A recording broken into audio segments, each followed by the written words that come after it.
नमस्कार, बहुत स्वागत है आप सभी का। मैं हूं आपके साथ पूजा सचदेवा। इंडस वाटर ट्रीटी यानी कि सिंधु जल समझौता, जिसको लेकर लगातार हिंदुस्तान में बात हो रही है, प्लान तैयार हो रहा है, तो वहीं पाकिस्तान में बौखलाहट मची है और इसी वजह से पाकिस्तानी नेता ऊल जलूल बयान दे रहे हैं। लेकिन पश्चिमी नदियां जो कि 3 हैं, सिंधु, झेलम और चेनाब, इन 3 नदियों का 80% पानी पाकिस्तान इस्तेमाल करता है। लेकिन इतना पानी हिंदुस्तान रोकेगा कैसे? और अगर हिंदुस्तान ने नदियों का पानी रोक लिया तो इस पानी का भारत करेगा क्या? ये 2 सवाल हैं जिनको लेकर लगातार हर किसी के मन में संशय बना हुआ है। आज इसी पर हम चर्चा करेंगे, बातचीत करेंगे। मेरे साथ मेरे सहयोगी प्रशांत कटारे इस वक्त इस चर्चा में मौजूद हैं। प्रशांत, शुरुआत करते हैं चर्चा की और दर्शकों को समझाने की कोशिश करते हैं। सबसे पहले तो ये कि ये पानी को रोक पाना, क्या लगता है आपको, कितना आसान है हिंदुस्तान के? देखिए, 3 नदियां आपने जिक्र भी किया, सिंधु, झेलम और चिनाब। ये 80 और 20% रेशियो वाला पानी है। जो 3 नदियां थी, रावी, व्यास और सतलुज, ये तीनों भारत के हिस्से में आई। 3 नदियों, बाकी की जो 3 नदियां थी उसमें 80-20 का रेशियो था, यानी 20% भारत के पास पानी रहना था, 80% पाकिस्तान के लिए पानी जाना था। 1960 में ये संधि हुई थी और बहुत बड़ी बात थी कि उसके बाद 2 युद्ध हो गए, 2 बड़े युद्ध हो गए भारत पाकिस्तान के बीच, लेकिन ये संधि कभी टूटी नहीं। पहली बार ऐसा हुआ है जब इस संधि को ब्रेक कर दिया है इंडिया ने। लेकिन जो एक्सपर्ट्स कहते हैं, आप कह रहे हैं कि पानी का हम करेंगे क्या? सबसे पहला सवाल तो यही उठता है कि पानी रोकेंगे कैसे? अभी तक जो एक्सपर्ट्स बताते हैं कि जो 20% पानी हमारे हिस्से का है वो भी हम नहीं ले पा रहे हैं, उसका भी इस्तेमाल हम नहीं कर पा रहे हैं। दरअसल इन तीनों नदियों में, या जो कहें जो पाकिस्तान को जाती हैं नदियां, इनमें हाइड्रो पावर प्रोजेक्ट्स लगे हुए हैं। भारत के जो ज़्यादातर हाइड्रो पावर प्रोजेक्ट्स हैं, और हाइड्रो पावर प्रोजेक्ट्स के लिए पानी स्टोरेज की कैपेसिटी उनके पास ज़्यादा नहीं होती। उन्हें चाहिए केवल फ्लो, जो स्पीड वाला फ्लो होता है, उससे वो बिजली जनरेट करते हैं, इलेक्ट्रिक जनरेट करते हैं, और इसके बाद पानी आगे फ्लो के साथ चला जाता है। दूसरी तरफ पाकिस्तान की तो खैर बहुत कुछ निर्भर करता है इस पानी पे, यानी कि 80% कृषि इस पर डिपेंड करती है पाकिस्तान की। इसके अलावा उसके भी बहुत सारे हाइड्रो पावर प्लांट्स हैं, उद्योग हैं जो इस पानी का इस्तेमाल करते हैं। हाँ, ये बहुत महत्वपूर्ण है कि अगर ये पानी रोका जाता है तो पाकिस्तान पर बहुत बड़ा प्रभाव पड़ेगा, लेकिन पानी रुकेगा कैसे, ये वाकई सवाल है। और ये इसमें मैं ये भी ऐड करूंगी प्रशांत कि ये रातों रात रोकने वाला प्रोसेस नहीं है, क्योंकि अगर हम टेक्निकली समझें इस चीज को, तो जो भारत के डैम्स हैं वो पाकिस्तान से बताया जाता है कि काफी दूरी पर हैं, और अभी का जो मौजूदा इंफ्रास्ट्रक्चर इंडिया के पास है, क्या उस इंफ्रास्ट्रक्चर में इस पानी को रोका जा सकता है? हालांकि देखिए, भारत सरकार निश्चित तौर पर जब इस संधि को रोकने का डिसीजन ले लिया है 65 साल के बाद, जैसा प्रशांत आपने भी कहा, तो कुछ ना कुछ प्लान तो सरकार के पास भी होगा और इसको लेकर लगातार चर्चाएं भी चल रही हैं। आज ही अभी थोड़ी देर पहले जो एक मीटिंग हुई जिसमें जल शक्ति मंत्री भी उसमें मौजूद थे, तो उसमें 3 प्लान्स को लेकर सबसे ज्यादा बात हुई। एक प्लान शॉर्ट टर्म, एक मिड टर्म और एक लॉन्ग टर्म। मतलब कि अभी आप कितना पानी रोक सकते हैं, जितना इंफ्रास्ट्रक्चर आपके पास हो। कि मुझे बहुत सही प्लान लग रहा है कि आप अभी पर फोकस कर रहे हैं, आप मिड टर्म पर फोकस कर रहे हैं, फिर आप लॉन्ग टर्म पर फोकस कर रहे हैं, क्योंकि इस पानी के रुकने से ये तो मतलब कंफर्म है प्रशांत कि पाकिस्तान को भविष्य का खतरा तो सता ही रहा होगा ना, कि भविष्य में हमारा क्या होगा अगर पानी रुक जाता है तो। बिल्कुल, वाकई ये आपने बहुत बड़ी बात कही। आपने 3 प्लान बताए। हालांकि जल शक्ति मंत्री इससे पहले ये भी कह रहे थे कि हम एक बूंद पानी नहीं देंगे, लेकिन नल की टोटी नहीं है कि हमने बंद किया और एक बूंद पानी, नल की टोटी भी एक बूंद पानी गिराती है।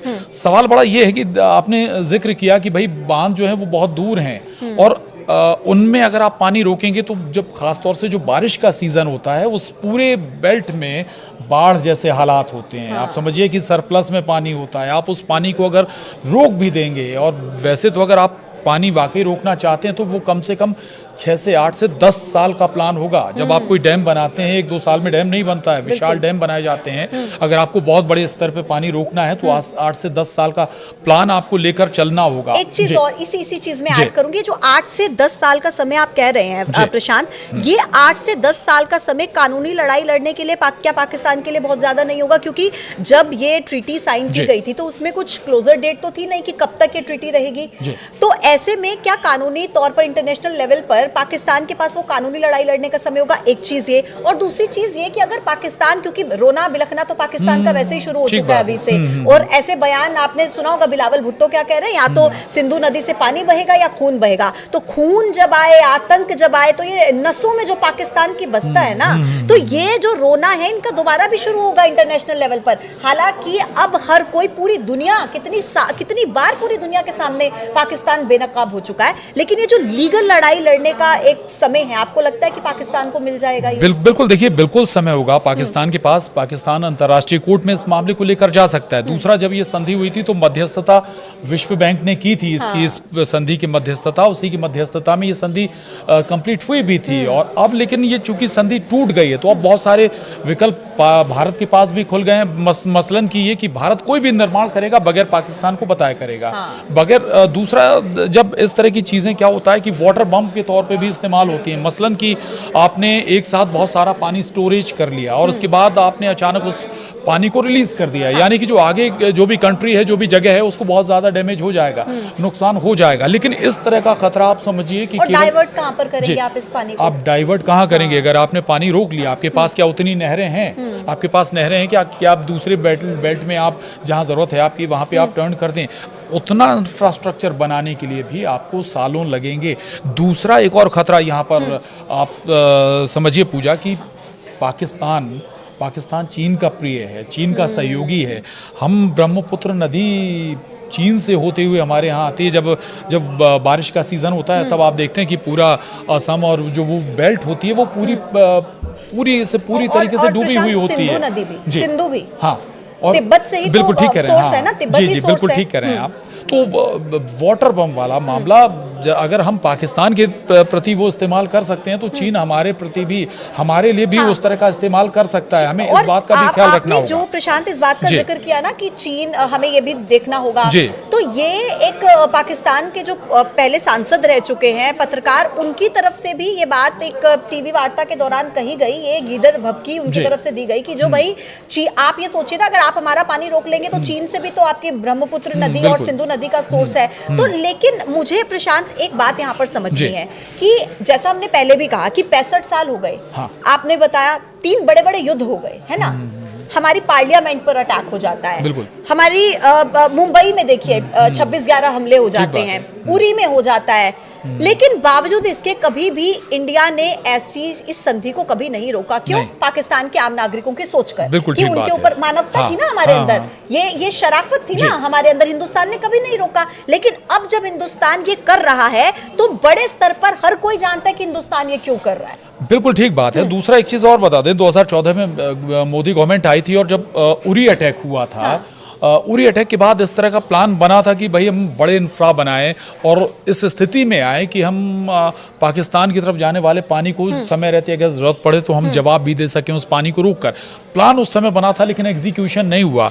अब जाकर चीज़ें चूंकि इतना बड़ा स्टेप ले लिया गया है तो ये वाकई चैलेंज वाला मामला है। अब ये ज़रूर देखना होगा कि इसको आप अप्लाई कैसे करते हैं। आपने बताया था कि 3 स्टेप, या short term plan, mid term plan और long term plan. Short term plan में आप क्या कर सकते हैं, चूंकि अभी गर्मी है, अभी सबसे ज्यादा इम्पैक्ट हो सकता है। अगर अभी आप बारिश, अगर अभी आप फ्लो रोक दें पाकिस्तान की तरफ तो भाई पीने के लिए भी पानी नसीब नहीं होगा पाकिस्तानियों के लिए। % भी अगर आप उसका रोक देते हैं। बिल्कुल। और बहुत बड़े स्तर पे पाकिस्तान इसी पानी पर निर्भर करता है। तो ये तो सबसे बड़ा महत्वपूर्ण शॉर्ट टर्म प्लान आप यहाँ पर इस्तेमाल कर सकते हैं, क्योंकि अभी बहुत बड़े फ्लो में पानी भी नहीं आ रहा है। आपके पास छोटे छोटे बांध अभी भी हैं, हाइड्रोलिक प्लांट है, उन्हीं में आप अगर ब्रेक कर देंगे पानी तो बहुत हद तक वहीं पे ब्रेक हो जाएंगी चीज़ें। पाकिस्तान इस बात को समझ भी रहा है, इसलिए वो गीदड़ भपकी भी दे रहा है, लगातार आपको उस अंदाज में जवाब भी देने की कोशिश कर रहा है। लेकिन बहुत सारी बातें यहाँ पर जरूर समझना होंगी कि लेकिन इसके बाद आगे जैसे ही बारिश का सीजन आएगा तब आप क्या करेंगे? तब तो आपके पास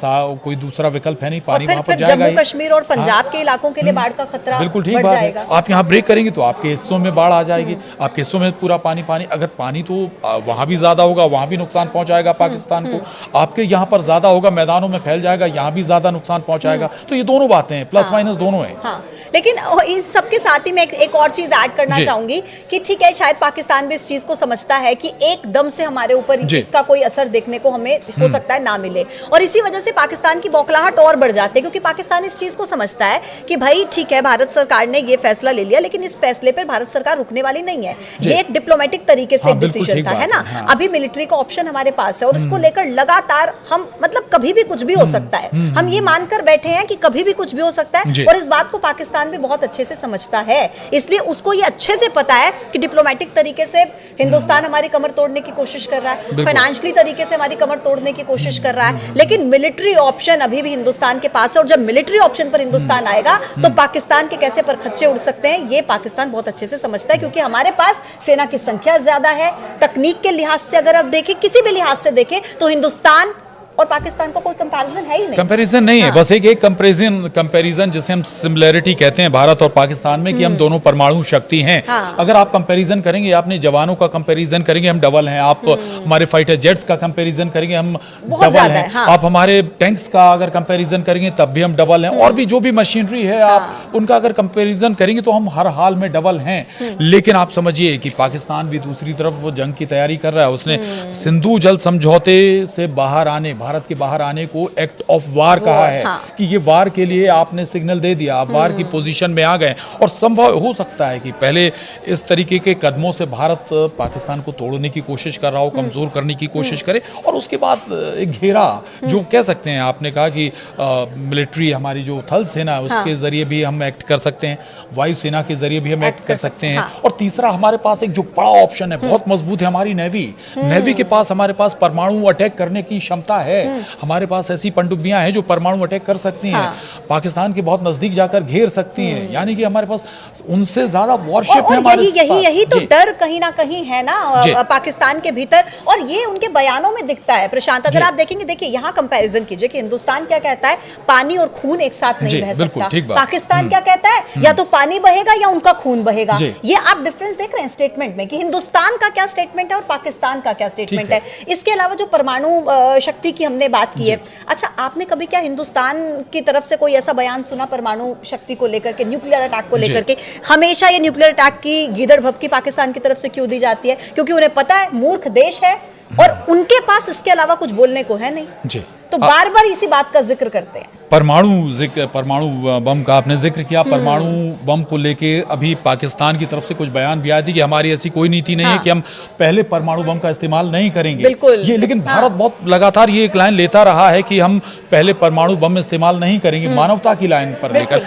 लेकिन मैं फिर कहूंगा, जो नई गवर्नमेंट आई है उसमें मनोहर पारिकर रक्षा मंत्री हुआ करते थे, राजनाथ सिंह रक्षा मंत्री हैं। इसके बाद ये लाइन ली गई है कि हाँ हमारी वो लाइन हुआ करती थी, लेकिन समय और परिस्थिति के हिसाब से हम ये लाइन बदल भी सकते हैं। जरूरी नहीं कि अगर हमें लगेगा कि हमारी सुरक्षा खतरे में है तो फिर हम ये रणनीति भी बदल देंगे। हम इसमें संकोच नहीं करेंगे अगर हमें पहले परमाणु हथियार का इस्तेमाल करना पड़ा। दूसरा, अब चूंकि परमाणु हथियार की बात आती है, हमारे पास इतने सिस्टम्स हैं जो मिसाइल को आने से पहले ही खत्म कर सकते हैं। रशिया से हमने बहुत बड़े ऐसे सिस्टम्स लिए हैं जो एक साथ कई मिसाइलों को ध्वस्त कर सकते हैं। ऐसी बहुत सारी परमाणु मिसाइलें भी अगर हमारे ऊपर एक साथ दागी जाती हैं तो उससे भी हम ब्रेक कर सकते हैं, वहीं पर खत्म कर सकते हैं। और सोचिए कि अगर वो प्रशांत इस बात पर आते हैं कि हिंदुस्तान हर उस शक्ति से सक्षम है जिसकी जरूरत इस वक्त पाकिस्तान के अगेंस्ट वो इस्तेमाल कर सकता है, लेकिन हमारा हिंदुस्तान एक बहुत ही समझदार देश है और वो सक्षम देश है, बहुत सक्षम देश है, लेकिन वो हर फैसला सोच समझ कर लेगा। लेकिन इतना जरूर है कि जो भी फैसला होगा पाकिस्तान को उसका खामियाजा तो जरूर इस बार भुगतना होगा। बिल्कुल, बहुत चूंकि हम लोग समझ के हो रहे हैं, एक छोटी बात और जोड़ देंगे। चूंकि अभी स्थिति ये है कि अभी ज्यादातर विश्व समुदाय, विश्व के तमाम बड़े देश भारत के ऊपर हुए इस हमले की निंदा कर रहे हैं, भारत के साथ खड़े हुए हैं। और इस मौके का हमें लगता है कि चीन ठीक कह रहे हैं आप, चीन। और मुझे लगता है कि शायद भारत इस मौके का फायदा जरूर उठाना चाहेगा। बहुत सारे उदाहरण हैं भाई।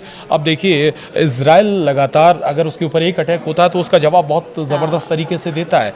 दूसरे अलग अलग मोर्चे हैं, तो दूसरा एक और पहलू है कि भारत की जनता भी इस वक्त चाह रही है कि आप जवाब दीजिए। और जब जनता का समर्थन कहीं पर होता है, साथ ये जो एकता होती है, तो फिर क्या हो सकता है ये आपको हिंदुस्तान जरूर दिखा देगा। आज के लिए इतना ही, कल फिर से होगी मुलाकात एक नए वीडियो के साथ। तब तक के लिए आप देखते रहिए न्यूज़ 18। नमस्कार।